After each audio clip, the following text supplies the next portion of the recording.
Hi, I'm David Forrest, and I am going to read at you from my book for 5 whole minutes in the hope that it will become your book. I'm going to start with the introduction. Let me set the clock. There we go. It goes like this. Love is a strange word. It isn't like the other words. More strength, less precision. I love you can mean I treasure you, I like you, I want to be with you, I need you right now, I choose you forever. English takes a bit of flack for allegedly having only one word for love, whilst other languages, such as Greek or Sanskrit, offer many. How many meanings are we crushing into 4 tiny letters? Sometimes love is a feeling so strong that it numbs the other feelings, or it's a dream that wakes you, a disease that cures, a way of travelling between 2 distant points, a special place, a hopeless gap, a way of seeing, a lie, a promise, a decision.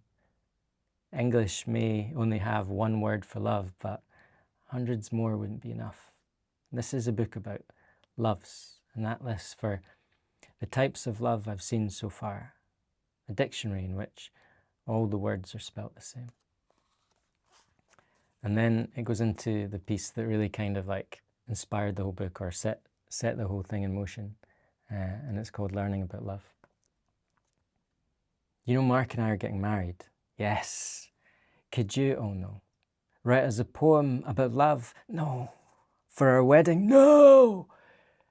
I say yes.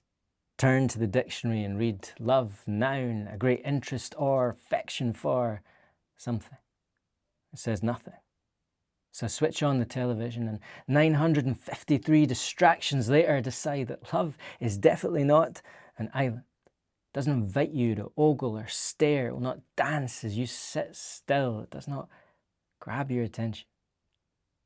Put the radio on, listen to song after song, and think if love is just obsession or envy. That word sounds empty.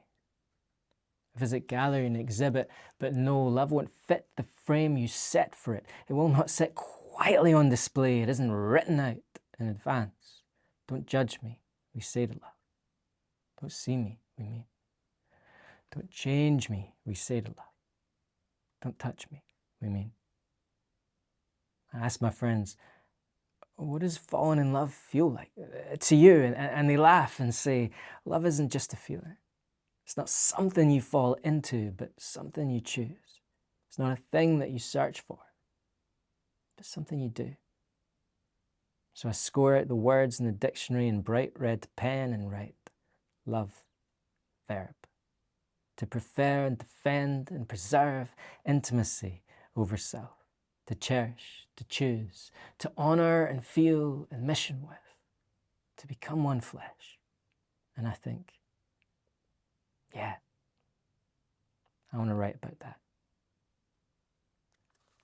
And then the book opens up into sections on different types of love, from like friendship to romance, wanderlust, worship, family.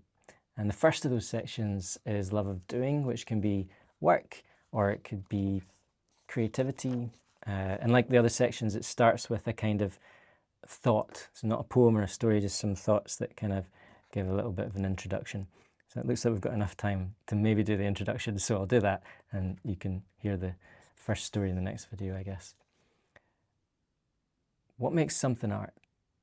At what point does the thing we do stop being work and become a work of art? I studied science at university, not art, but even I've heard there's a process. First you cut off your ear, then dye, then make sure your paintings sell for a fortune at auction, then hang them in the Louvre. If you want to prove your art equals art, that's the formula. Art is about expression. There's a difference between art and entertainment.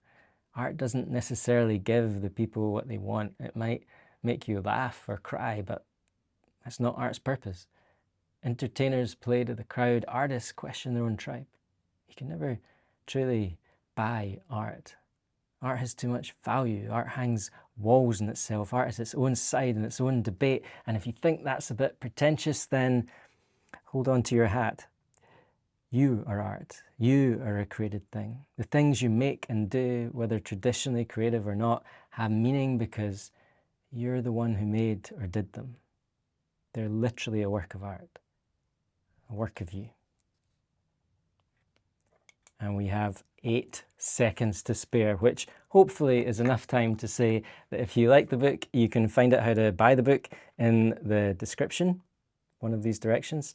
If you didn't like the book, then please, don't carry that frustration around with you all day. Hammer it into the like button, which I think is near the subscribe button. Thank you for listening. If you want to hear more things like this, then I'd be happy to share them. And yeah, thank you very much.